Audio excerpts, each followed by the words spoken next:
Chief Executive of New Writing North, and on behalf of my organisation and the John S Cohen Foundation, it's my great pleasure to welcome you all to this very special event, where together we celebrate a writer who has made a huge contribution to UK literature and more broadly recognise the importance of literature to our cultural lives. A warm welcome to you all here in the room tonight and to everyone that's joining us on the live stream of the event. Thank you all for coming. Tonight you will hear from Professor Dame Hermione Lee, Chair of the Judges, from our winner, and from Dr Imogen Cohen, Chair of the John S Cohen Foundation, who support the prize.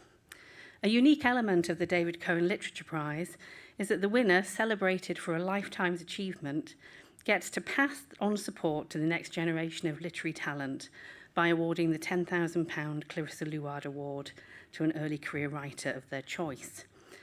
I'll be back on stage a little later to talk you through that award. It's now my great pleasure to welcome and introduce our Chair of the Judges, Professor Dame Hermione Lee. Great prizes need excellent leadership, and our partnership with Hermione has been a genuine pleasure. It is a privilege to have her expertise and knowledge applied to both the selection of the judges and the decision-making process, which have both been of the highest calibre. Hermione Lee was president of Wolfson College from 2008 to 2017 and was Professor of English Literature at Oxford University. Her acclaimed work includes biographies of Virginia Woolf, Edith Wharton, Penelope Fitzgerald and Tom Stoppard. And this week there was a question about this and her work on University Challenge. So this tells you the calibre of people that are involved with this prize. In 2018 she was awarded the Biographers Club Prize for exceptional contribution to biography. From 1998 to 2008, she was a Goldsmiths Professor of English Literature at Oxford. She is a Fellow of the British Academy and the Royal Society of Literature. In 2003, Hermione was made a CBE, and in 2013, she was made a Dame for services to literary scholarship, and in 2023, she was made GBE for service to English literature. Please welcome Hermione Lee.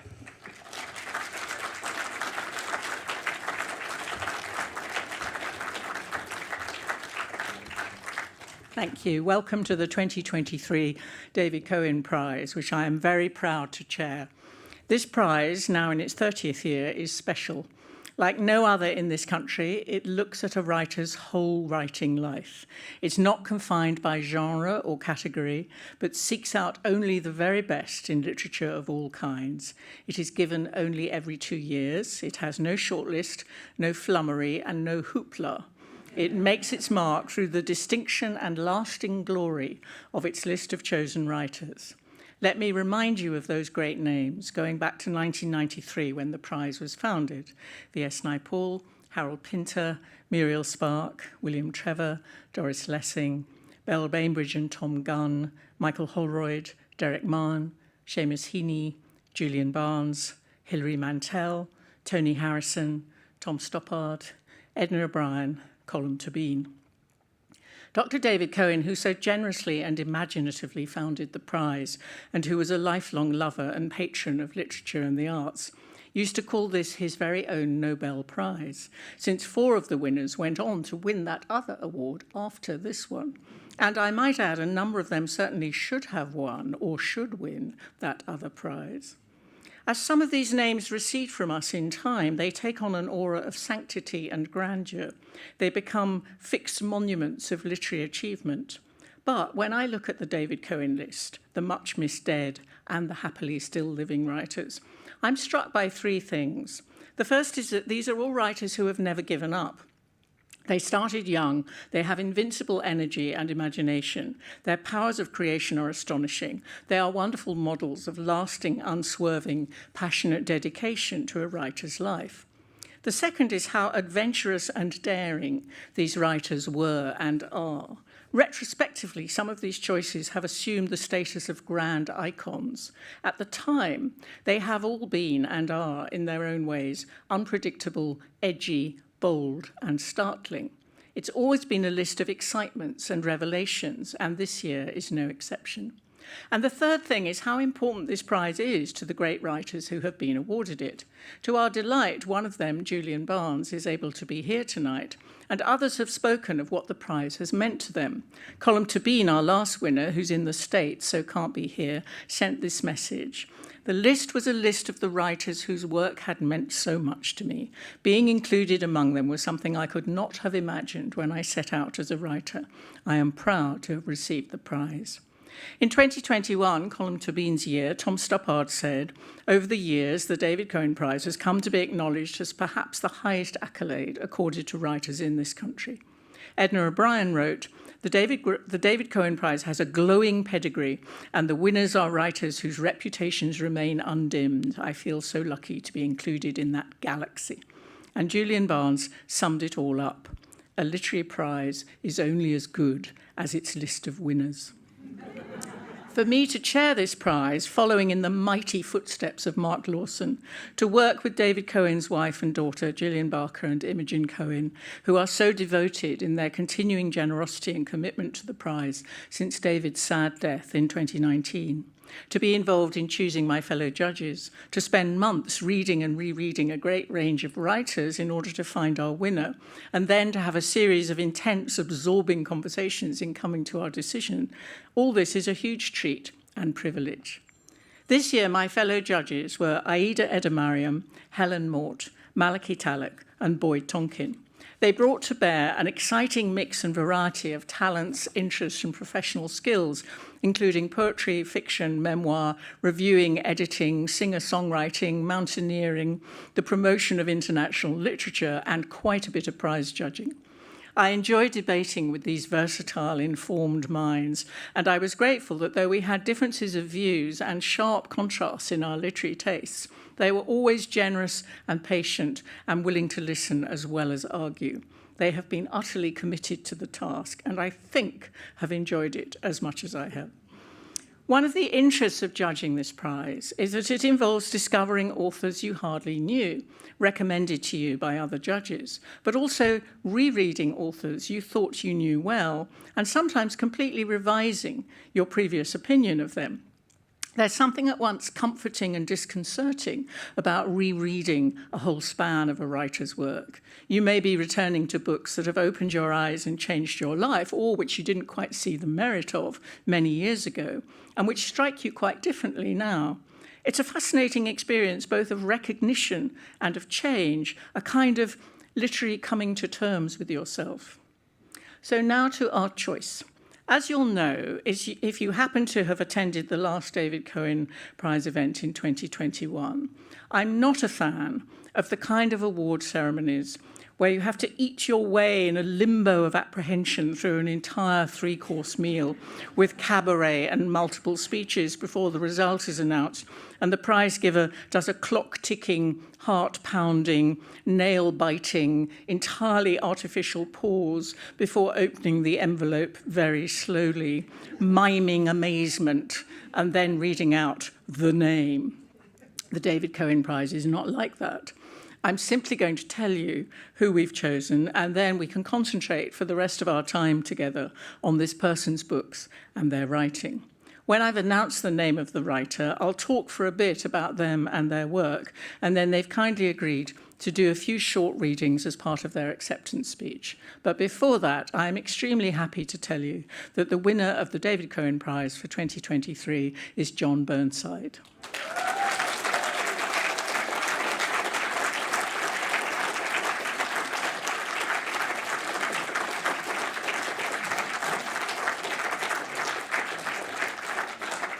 You'll hear from him shortly.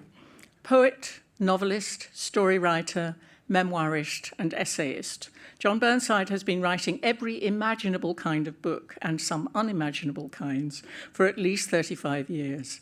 He has an amazing literary range. He pours out a profuse cornucopia of beautiful words, and he has garnered an array of distinguished prizes before this one, as well as the Geoffrey Faber Prize, the Encore Award, the Whitbread Prize for Poetry, the German Petrarca Prize, and many other shortlistings and prizes.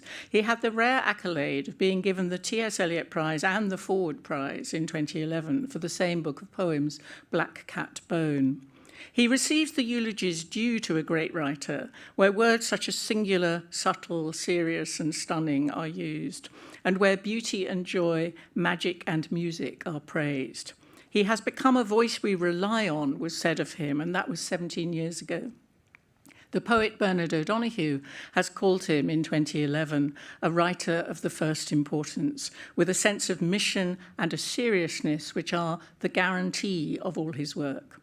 He's a teacher and critic, too, of inspiring thoughtfulness, a much-respected professor of creative writing at St Andrews University, and author of a major history of 20th century poetry, The Music of Time.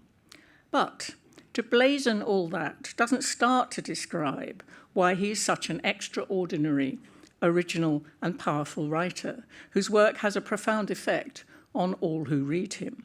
Since this award has been a group decision, I will first cite my fellow judges' words. They call him a supremely gifted romantic modern, always a seeker after this worldly transcendence through nature, love, music, and above all, through the making of literature itself. They say, he nets in language what might otherwise be almost unseen, a flicker in the corner of an eye, a ripple of perception. And he is a profoundly moral writer, much concerned with our responsibilities both towards each other and towards the natural world. He refuses to look away from the darkest and most terrifying depths of the human imagination. In 2014, John Burnside published an original and unique form of confessional autobiography, which combines music, digression, memories, portraits, meditations, and the words of other writers, and he is a generously allusive author, a part of all that he has read and heard. That book is called I Put a Spell on You, and that is what he does. He puts a spell on you. It is an alchemical spell, cast by language of great beauty, power, lyricism, and truthfulness, with lines that settle and echo in your mind. It is often a deeply troubling spell, fraught with cruelty, male violence, and ugly wounds, which take him back to the painful story of his childhood, notably in his stunning memoir, A Lie About My Father, or plunges us into states of abnormality and hallucination, or creates terrifying Gothic scenarios of crime and punishment, as in his brilliant, shocking novel, Glister. It is a spell from the north, of Scottish language and landscape and people and ghosts, of tough Scottish comedy, of harsh, post-industrial, class-bound surroundings. John Burnside is only the second Scottish writer to be awarded the David Cohen Prize. The first was Muriel Spark, and that in itself is a braw, happy thing. That northern spell also takes us to the mystery and strangeness of the far north, the Arctic, its legends and fogs and spirits and remote loneliness, as in the haunting novel A Summer of Drowning, and in many poems and essays. He casts a spell of strangeness, where the poet takes on the form of an outcast, a roamer, a wild lost man with a streak of tenderness for everything that wanders, and where the real world is peopled with angels, mysteries, half-seen visions, as in a pagan reclamation or refutation of a Catholic education and frame of mind. No one is here for once upon a time, starts the haunting poem An Angel Passes in his recent lovely collection, Learning to Sleep. In I Put a Spell on You, he writes, we are blessed by the dead, and we know that we are, in spite of our protestations to the contrary. They leave spaces in our lives that for some of us are the closest things to sacred we ever know. But that spiritual side is also deeply embedded in the spell of the ordinary, the earthbound, the everyday of our real lives, our dwelling place, what he's called the quiet afflictions of home and its small adjustments. The small, precious details of the real world are dear to this precisely observant writer who, quote, simply looks out and pays attention. He is in love with, again his phrase is, the brilliant commonplace of all we take for granted and the quiet local forms of history. Above all, he is under the spell of the natural world. Burnside is, with a passion, an ecologically concerned and environmentally sensitive writer, paying attention with pain and joy to nature, how we look at it and live in it, what we learn and gain from it, and what damage we are doing to it. At the heart of his writing, I quote from his poem History, this is the problem, how to be alive in all this gazed upon and cherished world, and do no harm. So, with admiration and delight, I present to you the winner of the 2023 David Cohen Prize, John Burnside.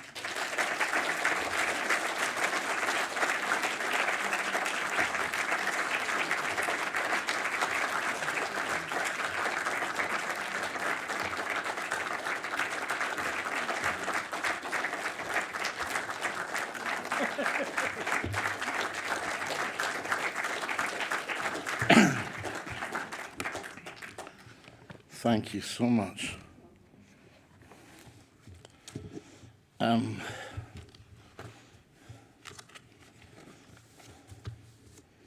This is the moment I dread. Can I see my notes?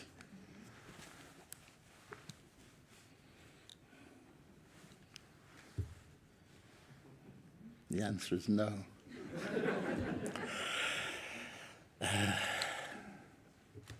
Forgive me, I'll have to hold them up so that I can see.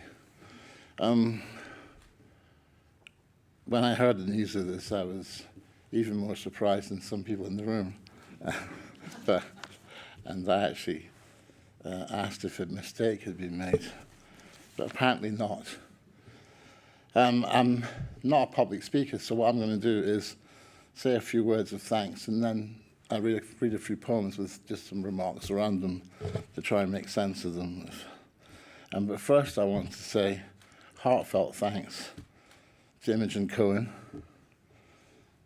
and to Julian Barker, who can't be here, and to the Cohen family and to the John S Cohen Foundation and to Claire Malcolm and to Will Mackey, if I can see Will, I can't see him, and all the staff at New Writing North. Thanks to Laura for shepherding. Are you there, Laura? I can't see. For shepherding me around today. And of course, many thanks to Hermione Lee and the judges for choosing me, I guess. And without further ado, I'm just going to speak about some poems. I titled this History, Myth, and the Joyously Difficult. And this, the last part of that will become clear as I speak, but it's not my phrase. 22 years ago, I was flying kites with my wife and son out along the West Sands between St Andrews and the Air Force Base at Lucas. The attacks on the World Trade Center had just happened, and the warplanes were clearly gearing up for something out beyond the Royal and Ancient Golf Course, so that this September day was tainted just slightly with the smell of aviation fuel and the noise of the great engines rumbling in the distance. On such a fine day, it wasn't uncommon for us to be out flying kites on this particular stretch of beach. Many people do it, but we had driven out here on that morning for the very specific purpose of breaking an insistent train of thought that had dominated all our thinking since the World Trade Center attacks. However, not for the first time, and as recent events have so painfully demonstrated, not for the last, it seemed impossible to shake off a growing sense of dread about what might happen next. That said, it wasn't my intention to write about the current crisis on that or any other day. I have never seen myself as a poet who writes about specific political situations, being more concerned with the play of elegy and celebration required for an intuitive and usually doomed attempt to document the music of what happens. But later that day, as I drove home with sand in my shoes and that petrochemical smell in the sleeves of my shirt, the rhythm of something new began to emerge, and the images of the day started to cohere until, more or less involuntarily, and in several stages, I committed some lines to paper. At that point, I had no title, and to be frank, I still had reservations about the entire process. Nevertheless, I continued. I should perhaps say that my method for making a poem is to write nothing until the lines have formed, as Mandelstam said, on the lips. And during this phase of composition, I can reasonably claim that I do not think at all about what I'm doing. That's also true on many other occasions. Robert Frost is alleged to have said that the work of the poet is not to stand in the way of the poem, and I think this is good and humbling advice. The only active decision I made was to give it the title History, a title that was meant to be ironic, given the fact that what was about to happen would doubtless take no account of the real histories behind the attacks, but would instead be supported by and serve to advance the dominant imperial myth. But then again, the poem had never intended to engage with such questions. It was simply, I hope, the heartfelt cri de coeur of an everyman who not only against the coming war, but also against the environmental consequences that dominant mythos so casually imposes. At the same time, I hope the sense of a common creatureliness among the protagonists on the beach and the other characters mentioned in the poem, from razorfish to carp to sticklebacks, would emerge as a guiding notion, suggesting this wasn't an anti-war or anti-anything poem so much as a declaration of shared life, and so shared vulnerability with all living things. Here is the poem. I'm going to try my other glasses. They're both very expensive and equally useless. This might be better. History. St. Andrews, West Sands, September 2001. Today, as we flew the kites, the sand spinning off in ribbons along the beach and that gasoline smell from lookers gusting across the golf links, the tide far out and quail grey in the distance, people jogging or stopping to watch as the warplanes cambered and turned in the morning light. Today, with the news in my mind and the muffled dread of what may come, I knelt down in the sand with Lucas, gathering shells and pebbles, finding evidence of life in all this driftwork, snail shells, shreds of razorfish, smudges of weed and flesh on tide-worn stone. At times I think what makes us who we are is neither kinship nor our given states, but something lost between the world we know and what we dream about behind the names. On days like this, our lines raised in the wind, our bodies fixed and anchored to the shore, and though we are confined by property, what tethers us to gravity and light has most to do with distance and the shapes we find in water. Reading from the book of silt and tides, the rose or petrol blue of jellyfish and sea anemone, combining with a child's first nakedness. Sometimes I'm dizzy with the fear of losing everything, the sea, the sky, all living creatures, forests, estuaries. We trade so much to know the virtual, we scarcely register the drift and tug of other bodies, scarcely apprehend the moment as it happens, shifts of light and weather and the quiet local forms of history, the fish lodged in the tide beyond the sands, the long insomnia of ornamental carp in public parks, captive and hung in their own slow-burning transitive gold, jam jars of spawn and sticklebacks, or goldfish carried home from fairgrounds to the hum of radio. But this is the problem, how to be alive in all this gazed upon and cherished world and do no harm.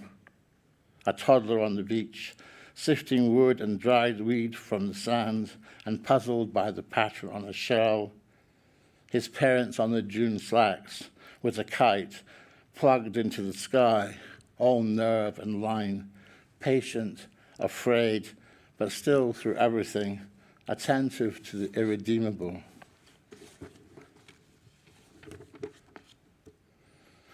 I choose to begin with this poem because it is an instance, and maybe a somewhat rare example in my work, of what is usually called accessibility.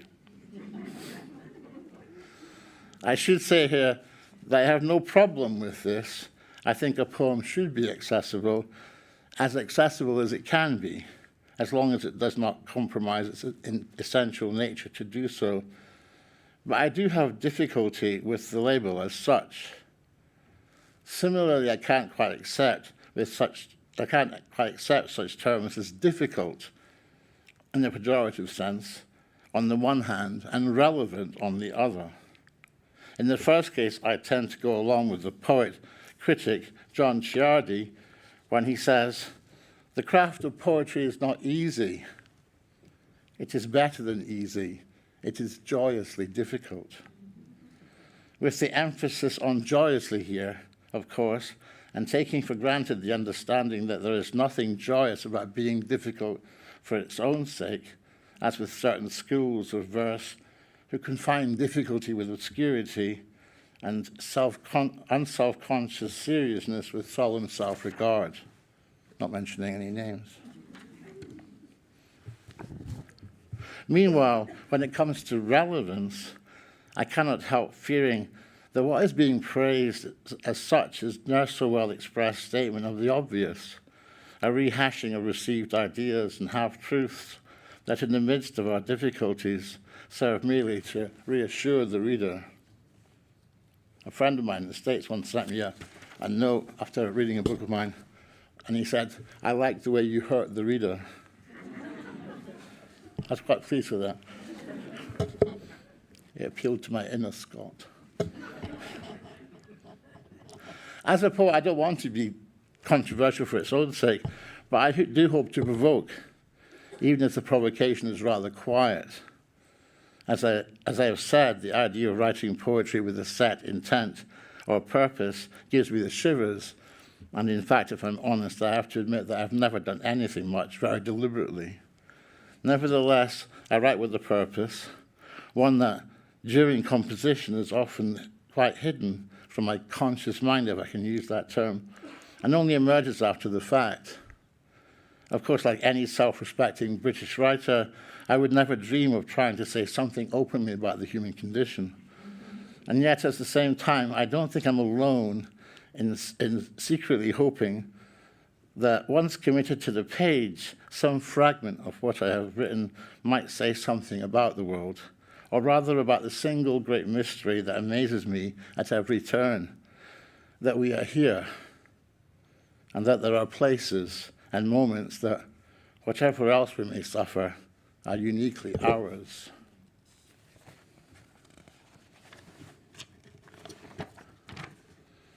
Naturally, this sense of wonder is attended by a sometimes, though not always painful, sense of awareness of what is being lost.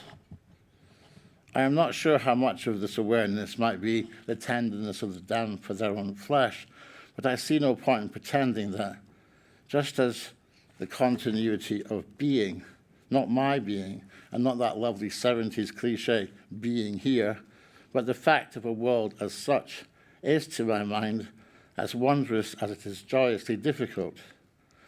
So the myriad ways in which this wondrous and beauteous world is being squandered is an even more painful source of daily bewilderment than the occasional melancholic fit of personal mortality. Poetry wasn't always about loss.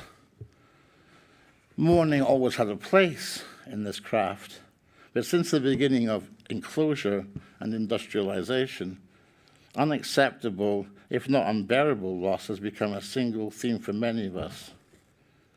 To mourn now is simply the consequence of paying attention. We mourn for lost places, for lost species, for lost customs, and we mourn, as in the next poem, for lost languages, not just for the grammar or the special vocabulary that is no more, but for how every word in every given language evolves from a communal and essentially indigenous set of perceptions and memories and agreed systems of praise and reverence. This poem, The Last Man to Speak Ubik, was prompted by a short article in a KLM in-flight magazine. See where we get inspiration from. Further research showed that the picture was more complicated, surprisingly, than that article had suggested, but the essence of the story remained, as the note that was attended its first publication says. The linguist Ole Stig Andersen was keen to seek out the last traces of a West Caucasian language called Ubik. Having heard that there was one remaining speaker, he set out to find the man and arrived in his village on 8th of October 1992. The man had died a few hours earlier. That much was true, the salient point being that the man, Tevfik Essench, I think I'm saying his name right, is dead. And now a music has been lost, a way of seeing, a relationship to the terrain that no other tongue could replace. The last man to speak Ubik. At times, in those last few months, he would think of a word, and he had to remember the tree or the species of frog the sound denoted, the tree itself, or the frog, or the state of mind, and not the equivalent word in another language, the speech that had taken his sons and the mountain light, the graves he swept and raked, the wedding songs. While years of silence gathered in the heat, he stood in his yard and whispered the name of a bird in his mother tongue, while memories of snow and market days, his father's hands, the smell of tamarind, inklings of milk and blood on a sunlit floor receded in the names no longer used. The blue of childhood folded like a sheet and tucked away. Nothing he said was remembered. Nothing he did was fact or legend in the village square. Yet later, they would memorize the word he spoke that morning, just before he died. The word for death, perhaps, or meadow grass, or swimming to the surface of his mind, that other word they used when he was young, for all they knew that nobody remembered.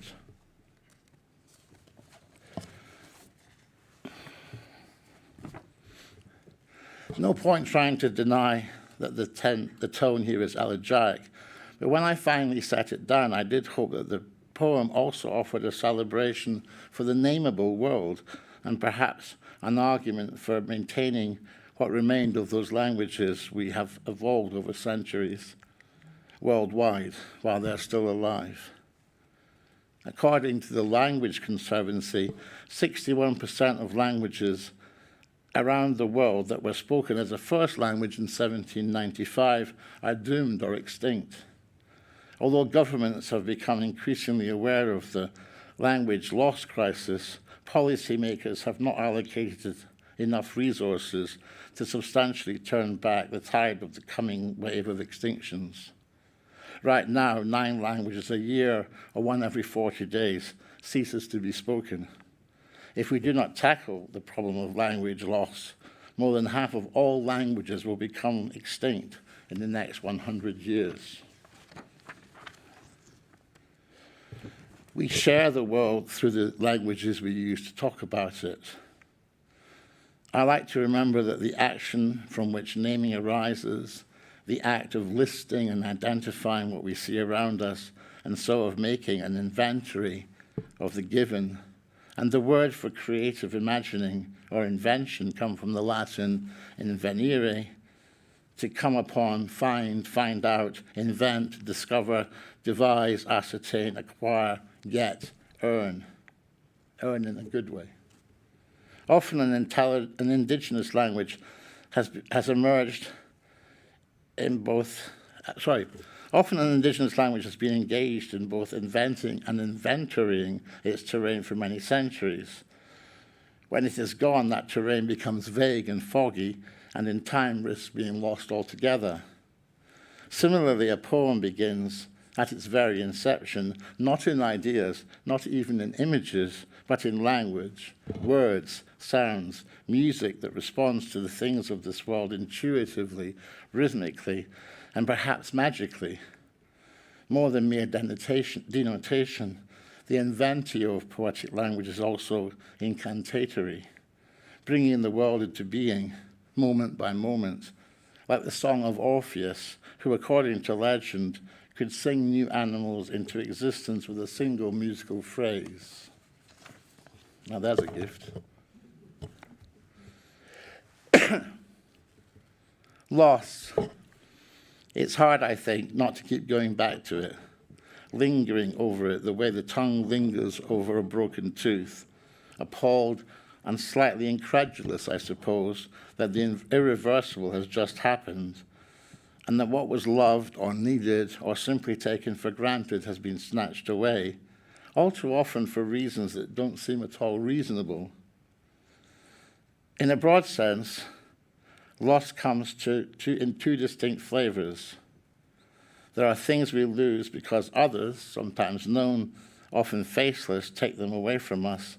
And then there are the things we throw away of our own volition, in accord with some inner imp of the perverse that will not be cheated, no matter what the therapist told you. I have written about this latter form in a method way of loss in several books that, for want of a better term, I've called memoir.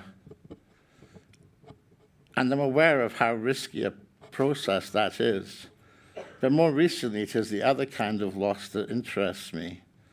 And these days, what engages me most strongly is not so much the loss itself as the space it creates for something else to come and take its place, something not obviously related to what was there before, something that comes as a surprise, or something that previously seemed impossible.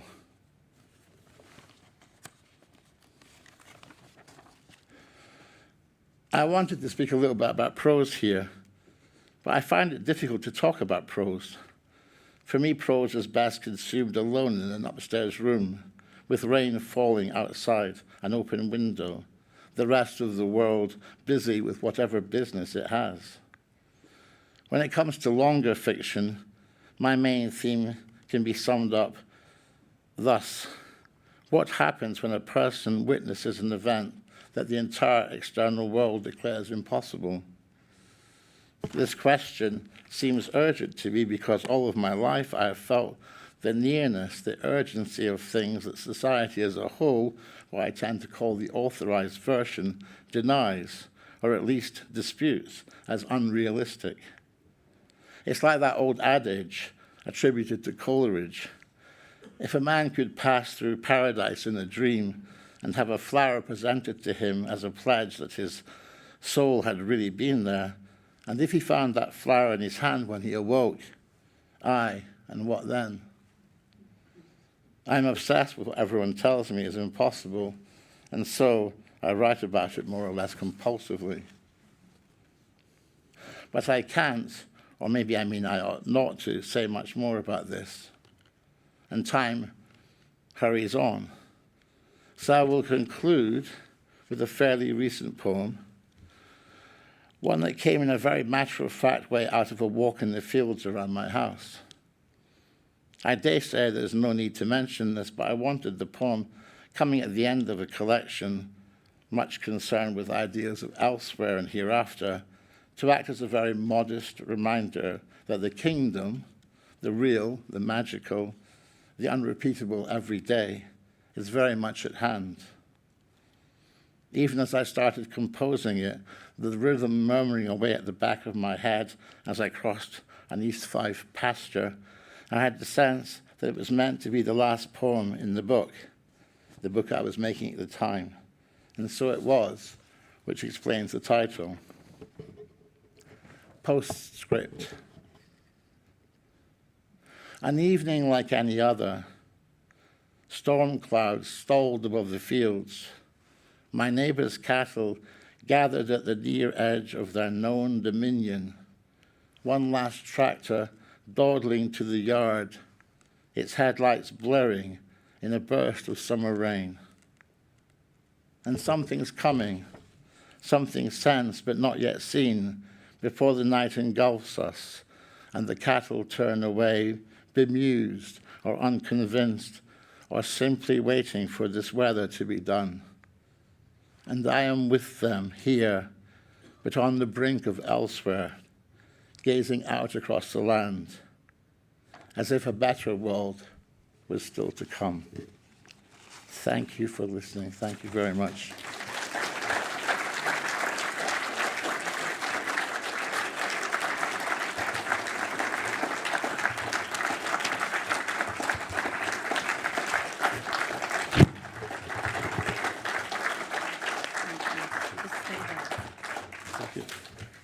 Thank you, John. We're now going to, well, John is going to, but I'm going to help, award the Clarissa Luard Award, which was founded in 2005 by Arts Council England in memory of a much-loved literature officer, Clarissa Luard. Clarissa was a stalwart supporter of writers and independent presses and highly regarded both by her colleagues in the sector that she funded. I had the fortune of meeting and working with Clarissa very early in my career, and she was an energising force and a true friend to literature. So it's with great pleasure that we continue to support this award worth £10,000, which is awarded by nomination of the winner of the David Cohen Prize for Literature. So I'm going to hand over to John to announce this year's winner. Thanks, Claire. One of the amusing ideas about creative writing is that people can be taught to be writers. And it's one of the strange mistakes that people make, the thinking there's something different about writing. From, say, painting or music, you can't teach somebody to be a musician if they're not naturally a musician. But you can help them maybe not make the same mistakes as you made. That's one of the few things that creative writers teachers can do. But one of the things, one of the blessings of being a creative writing teacher is that occasionally someone comes along who immediately you recognize that they're the real thing, an amazing writer, and you hope that some of their brilliance will rub off on you and you can take credit for some of it. It's been my great pleasure and good luck to have worked with Abigail Peters, whom none of you will know now, but you soon will. So let me just say that the award goes to Abigail Peters, and welcome to say some words.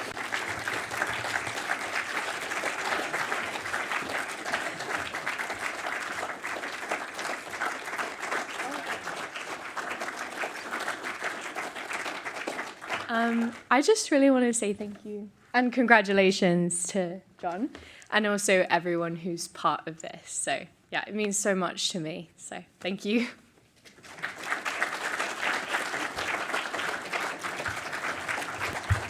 Congratulations, Abigail, and thank you, John, for that beautiful reading.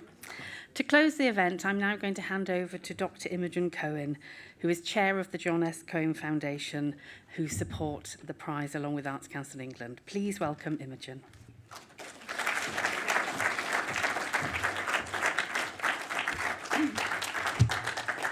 Good evening, everyone. I'm here to close the evening and just to tell you a little bit about my father, David Cohen, and his reasons for the prize.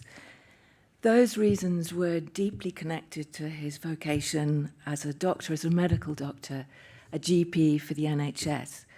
Because as a general practitioner, he wasn't just concerned with people's physical well-being, but also with their mental well-being. And for him, literature really was nourishment for the mind. So he loved the idea of funding a prize for writers who do so much to enrich our mental lives. And he loved it especially because back then, in the 90s, there was no such prize for a lifetime's achievement. But how did he experience the prize? How did he live it? To get a feel for that, you need to know what his days were like as a single-handed GP who, by and large, was on duty or on call 24/7. So let's flash back to 1995. the year that Harold Pinter won the prize, and zoom in on lunchtime that day. Dad walks into the kitchen from the surgery, which was in our house, and he has 20 minutes to eat his lunch and to write his speech for the award ceremony that evening. 20 minutes because after seeing a long list of patients in the morning, he's got hospital rounds to do, an old people's home to visit, and more patients to see in his surgery later that afternoon. So he grabs a notepad, a gift from a pharmaceutical company with propranolol or something like that, stamped on every page, and he starts to write in his illegible doctor's hand. But the writing's going well. He's going to talk about literature as an antidote to our culture's obsession with material extravagance and money, money, money, an antidote he could have prescribed for a patient. Soon, the 20 minutes are over, so he folds up his speech and hurries off on his afternoon rounds. Now, flash forward to 8 p.m. that evening. The ceremony is drawing to a close. Arts Council England has spoken, the chair of the judges has announced the winner, and winner Harold Pinter is now speaking. And we've got about 30 seconds to go before my dad takes to the podium. And I look over at him, and he's looking down at his propranolol notepaper with his speech about literature as an antidote to material extravagance and money, money, money. And suddenly I see panic flood into his face. Because for the first time that day, for the first time in his incredibly busy day spent in the service of the NHS, it's registering with him, fully registering, that this event is taking place in the lavish premises of our host and sponsor for the evening, Coutts Bank. So he walks up to the lectern sheepishly, and I don't know how he does it, but somehow, with the sensitivity, the bedside manner, and communication skills you'd expect from a first-rate GP, he manages to rephrase his speech so as to deliver the message without causing any upset. And I know he didn't cause any upset because Coutts had us back again next time round. Now, I don't want to cause any upset either by speaking for too long. So with that, I'd like to extend a huge thanks to New Writing North, to Hermione Lee and her dedicated panel of judges for all their hard work. And lastly, on behalf of my father, I'd like to thank John Burnside for truly enriching our minds. Thank you, everyone, for coming this evening.